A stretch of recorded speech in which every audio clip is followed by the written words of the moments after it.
चलिए good morning.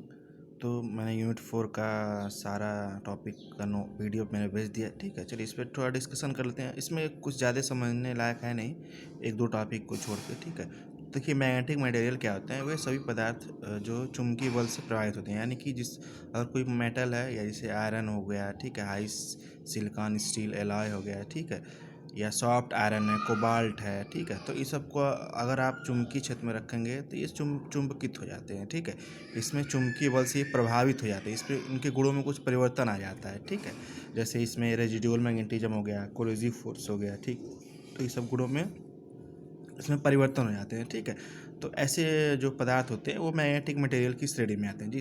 ठीक है, जिससे हम इस एग्जाम्पल होता है हाई सिलिकॉन एलॉय स्टील है, ठीक है, लो सिलिकॉन एलॉय स्टील है, cold roll grade oriented silicon steel है, इसको कार्गो भी बोलते हैं। ठीक है, निकिल आयरन एलॉय है, ठीक है, soft iron, cobalt steel, nickel cobalt steel इत्यादि जो होते हैं ये आपके मैग्नेटिक मटेरियल के एग्जाम्पल हैं। ठीक है, यानी कि इन सभी मटेरियल्स जो होते हैं ये चुंबकीय बल से प्रभावित होते हैं ना कुछ इसमें चेंजेस जरूर आते हैं। ठीक है, तो अब देखिए जो भी आपके मैग्नेटिक मटेरियल होते हैं इसमें आयरन जो होता है उसको सर्वोत्तम माना गया है। ठीक है, चुंबकीय पदार्थ जो होता है आयरन वो श्रेष्ठ माना गया है, क्योंकि इसकी चुंबकशीलता जो होती है, परमेबिलिटी अधिक होती है। ठीक है, परमेबिलिटी जब अधिक होगी तो क्या होगा, वो आसानी से मैग्नेट बनेगा। ठीक है, यानी कि वो उसका विरोध नहीं करे। जैसे मान लीजिए कोई आप आयरन लिया, ठीक है, और उसको आपने किसी चुंबक के साथ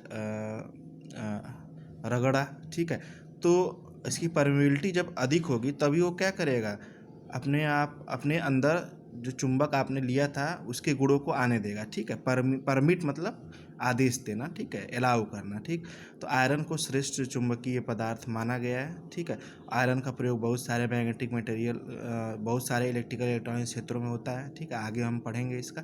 ठीक है, जैसे आपका मशीन्स के जो भी आपके जो उसकी बॉडी होती है, ठीक है, आर्मेचर होता है, ठीक है, वो सब बनता है। ठीक है, इंस्ट्रूमेंट में, मेजरिंग इंस्ट्रूमेंट में जो उसके कोर होते हैं, ठीक है, या निडिल होती है, सुई जो डिफ्लेक्शन दिखाती है, ठीक, परमानेंट मैग्नेट होता है, ठीक है, ये सब बनाने में प्रयोग किया जाता है। ठीक है, बहुत सारे ऑपरेटस मतलब घरेलू उपयोग में भी बहुत सारे आते हैं। ठीक है, आदि के निर्माण के लिए इसे निम्नलिखित रूप में होता है। ठीक है, जैसे आपका चुंबक बनाया जाता है, इलेक्ट्रोमैग्नेट बनाया जाता है, ठीक है, चुंबकीय सुई है, आयरन कोर है, ठीक है, मैग्नेटिक सर्किट का भी प्रयोग होता है।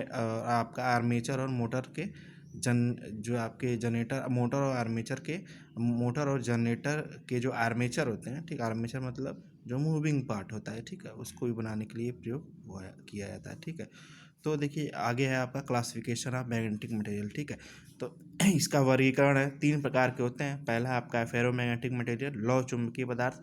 दूसरा है पैरामैग्नेटिक मटेरियल, अणुचुंबकीय पदार्थ। और तीसरा है डायमैग्नेटिक मटेरियल। ठीक है, तो ये 3 तरह के ही मैग्नेटिक मटेरियल को डिवाइड किया गया है। ठीक है, और फेरोमैग्नेटिक मटेरियल में आपको ये 2 पढ़ने हैं, मृदु चुंबकीय पदार्थ यानी सॉफ्ट मैग्नेटिक मटेरियल, और कठोर चुंबकीय पदार्थ यानी हार्ड मैग्नेटिक मटेरियल। ठीक है, अब देख लेते हैं एक एक करके फेरोमैग्नेटिक मटेरियल क्या है, इसी के बारे में आपको ब्रीफली पढ़ना है। इसमें आपको फेरोमैग्नेटिज्म पढ़ना है, डोमेन थ्योरी क्या होती है, ठीक है, डोमेन थ्योरी इसमें काफ़ी इंपॉर्टेंट है, ये पढ़ना है। ठीक है, तो इसी के बारे में आपको डिटेल में स्टडी करनी है इस यूनिट में। ठीक है, तो देखिए मैंने नोट्स भेजा था तो मैं नोट्स से ही बता देता हूँ। ठीक है, ये सब समझाने वाले ऐसे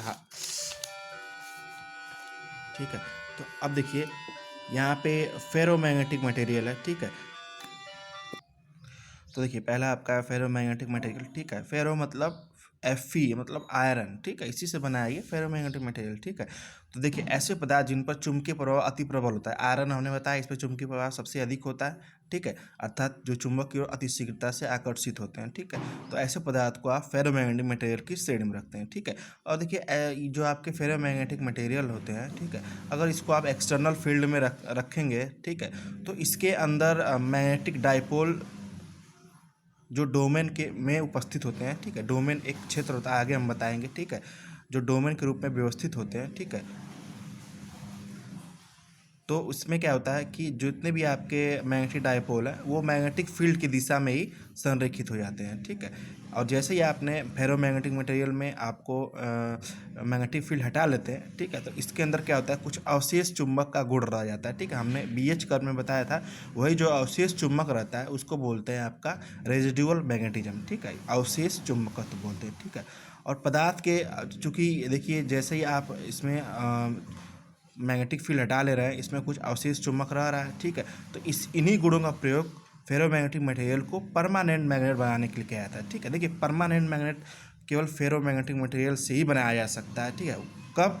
एक निश्चित टेम्परेचर से अधिक अगर फेरोमैग्नेटिक मटेरियल का तापमान बढ़ा देंगे तो फेरोमैग्नेटिक मटेरियल क्या करता है, अपने गुणों को लॉस हो जाता है, उसके गुण ख़त्म हो जाते हैं, ठीक है। जैसे ही आप वो टेम्परेचर जो मैक्सिमम उसका जो अलाउ टेम्परेचर है उससे ज़्यादा बढ़ेंगे तो जो आपका फेरोमैग्नेटिक मटेरियल है वो परमानेंट मैग्नेट मटेरियल में परिवर्तित हो जाता है, ठीक है। और जो जिस टेम्परेचर पे फेरोमैग्नेटिक मटेरियल परमानेंट मैग्नेट में चेंज होता है उसे बोलते हैं क्यूरी टेम्परेचर। मैडम क्यूरी ने इसकी खोज की थी, इसीलिए इसका नाम क्यूरी टेम्परेचर पड़ा, ठीक है।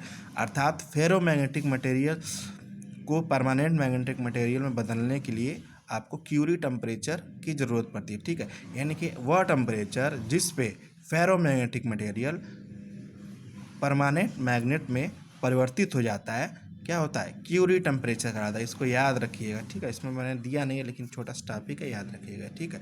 तो फेरोमैग्नेटिक मटेरियल की सबसे अच्छी प्रॉपर्टी ये होती है कि ये शीघ्रता से ही चुंबकीय गुणों को ग्रहण करते हैं, ठीक है। और जैसे ही मान लीजिए चुंबक हटा लेते हैं तो उसमें उस अवशेष चुंबक क्या होता है, शेष रह जाता है, ठीक है। और इन्हीं गुणों को देखते हुए फेरोमैग्नेटिक मटेरियल सबसे अच्छा सब्सटेंस माना जाता है कि इसे परमानेंट मैग्नेट के रूप बनाया जा सकता है, ठीक है। परमानेंट मैग्नेट बनाने के लिए हमने बताया कि एक टेम्परेचर होता है, अगर टेम्परेचर वो अलाउबल टेम्परेचर आप फेरोमैग्नेटिक मटेरियल का बढ़ा देंगे, ठीक है, तो जिससे क्या होता है, फेरोमैग्नेटिक मटेरियल अपने गुणों को खोकर परमानेंट मैग्नेट में बदल जाता है, ठीक है। अर्थात वह टेम्परेचर जिस फेरोमैग्नेटिक मटेरियल परमानेंट मैग्नेट में बदल जाता है क्यूरी टेम्परेचर कहलाता है, ठीक है, ठीक है।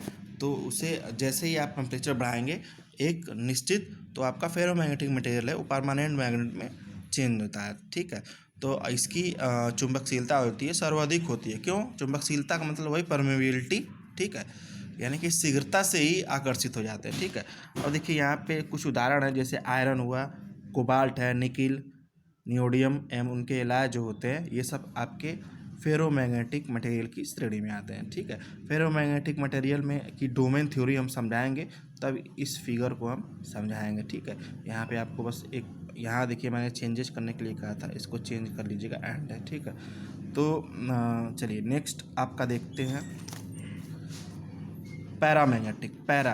पैरामैग्नेटिक मटेरियल ऐसे पदार्थ होते हैं जिन पर चुंबकीय प्रभाव प्रबल नहीं होता, यानी कि शीघ्रता से आकर्षित नहीं होते हैं, बड़ा कठिन होता है इनको चुंबकीय गुण देना काफ़ी कठिन हो जाता है, ठीक है।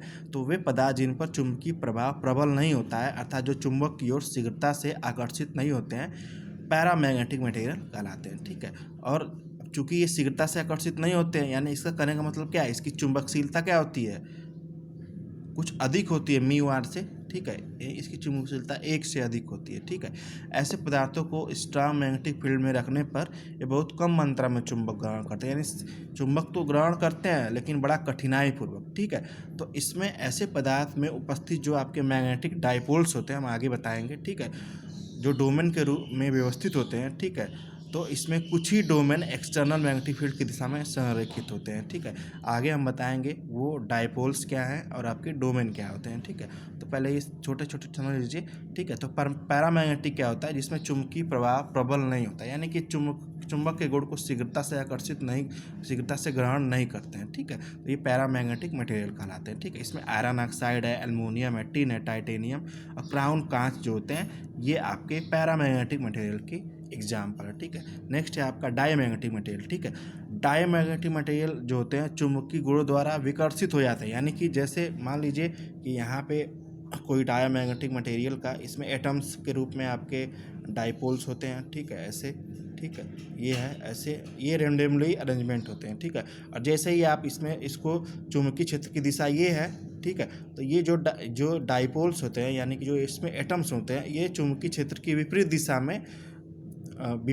में आपके एलाइज हो जाते हैं, संरेखित हो जाते हैं। यानी कि मान लीजिए कि शुरू में जो इसके एटम्स अगर इस दिशा में थे जब आपका चुंबकीय क्षेत्र उत्पन्न नहीं था, लेकिन जैसे ही आपने चुंबकीय क्षेत्र की दिशा मान लीजिए ये है, यानी कि इसको चुंबकीय क्षेत्र में रख दिया, ठीक है, यानी तो इसमें क्या होते हैं, जो इसकी डायरेक्शन होती है फेरो में क्या होती है, इसी के डायरेक्शन में संरेखित हो जाते हैं, लेकिन इसमें क्या होता है, जस्ट अपोजिट होता है। तो जिसके इसके जो एटम्स होते हैं वो चुंबकीय क्षेत्र की विपरीत दिशा में संरेखित हो जाते हैं, ठीक है। तो ये डायामैग्नेटिक मटेरियल होते हैं, ठीक है। इसकी चुंबकशीलता इकाई से कुछ कम होती है, ठीक है। इसको अगर आप प्रबल चुंबकीय क्षेत्र में रखेंगे, ठीक है, तो ये चुंबकीय क्षेत्र की विपरीत दिशा में कार्य करने लगते हैं, ठीक है। जैसे आपका चांदी हुआ, तांबा, जस्ता, सीसा, पारा, गंधक और रबर जो होते हैं आपके डायमैग्नेटिक मटेरियल के एग्जाम्पल हैं, ठीक है। तो ये आपका क्लासिफिकेशन आप मैग्नेटिक मटेरियल हो गया, ठीक है। अब आगे हम देखेंगे इसमें मैग्नेटिज्म क्या होता है, डोमेन थ्योरी क्या होती है, ठीक।